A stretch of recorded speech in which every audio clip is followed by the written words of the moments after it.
Hey, what's up, guys? Do me a quick favor. Get as loud as you can for Sarah and for everybody being listening so far.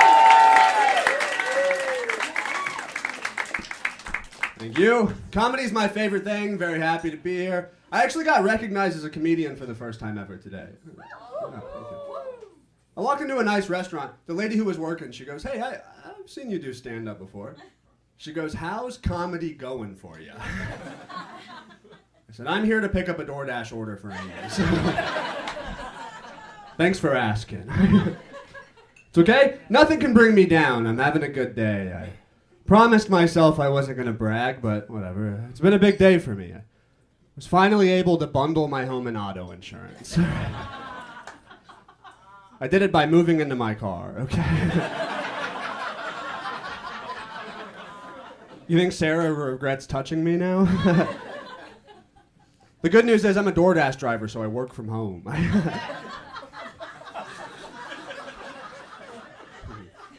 I did DoorDash and Uber for a long time, which is pretty fun. People made a lot of small talk with me when I was driving Uber. I went to go pick up a teacher one time, and he asked me what I did outside of drive Uber. And I told this guy that I'm a comedian. He goes, "You know, being a teacher and being a comedian have a bunch of things in common." I was like, "What do you think the biggest similarity is?" He said, "We both have to drive Uber on the side." So that's a joke about our economy, everybody. I did Uber in a college town, and I went to go pick up this girl from her dorm room one time, and as we were pulling away from there, she goes, You're not gonna murder me, are you?" Just then, the automatic lock feature on my doors activated. I had to kill her.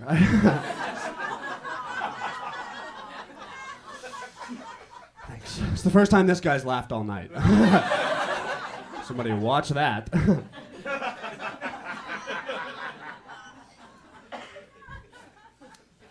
I went to go pick up this group of frat kids one time. Before they got in my car, they're like, "Dude, you're young. It's Saturday. Why don't you come just hit the bars with us right now?" I was like, "I'll be honest with you boys. I don't really see the point in going out to drink anymore. I'm already drunk, okay?" You boys like Eminem?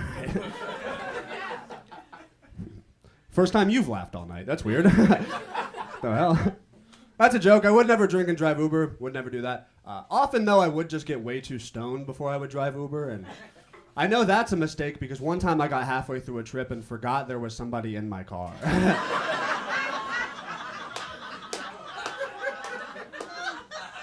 I looked in the mirror and flinched. I was like, I spent way too long trying to convince this guy the GPS took us through a Wendy's drive-thru.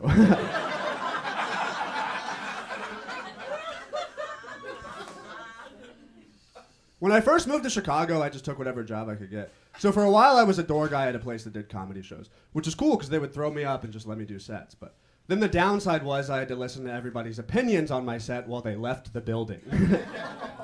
One time, this guy came up to me and he goes, "Hey, man, you got pretty good jokes, but you have bad stage presence."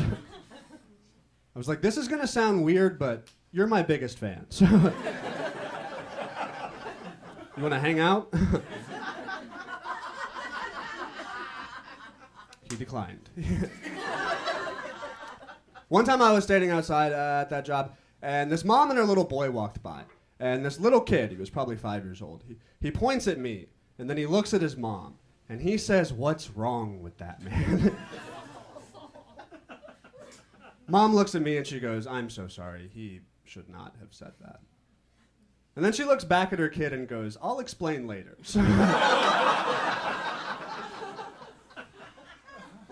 I hope they got a block down the street and she was like, "Honey, he's got bad stage presence."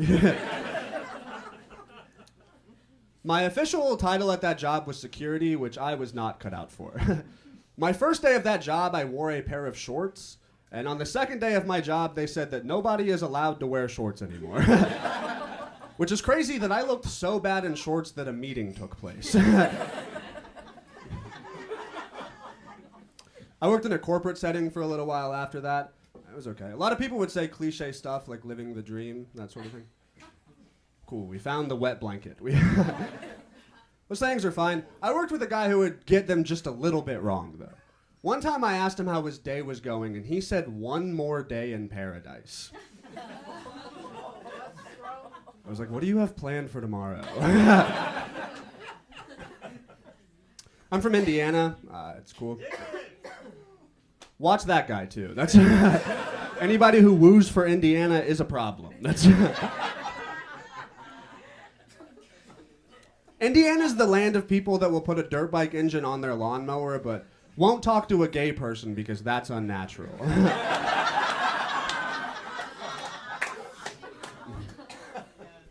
have a lot of dumb relatives back home. I was hanging out with one of them recently. My uncle and I, we were talking about basketball, and he got the words diversity and adversity confused. He said Larry Bird was a good player despite all the diversity he faced.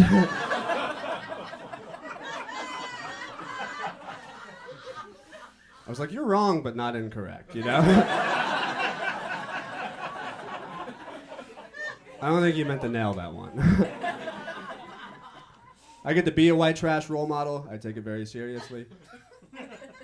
I was hanging out with my oldest niece recently. She's 2 years old. I was getting her to say a bunch of words and phrases that she doesn't know yet. Got my 2-year-old niece to say that Bush did 9/11. Her response was adorable. She goes, "Uncle Devin, Dick Cheney authorized the shooting of Flight 93. I got to my new apartment in Chicago. I set up my Wi-Fi. I realized that my neighbor's internet router is called "Hey Mom, this is the Wi-Fi." I named mine "No Mom, this is the Wi-Fi." Often consider buying a second router just to call it, "Also, we're putting you on a home." So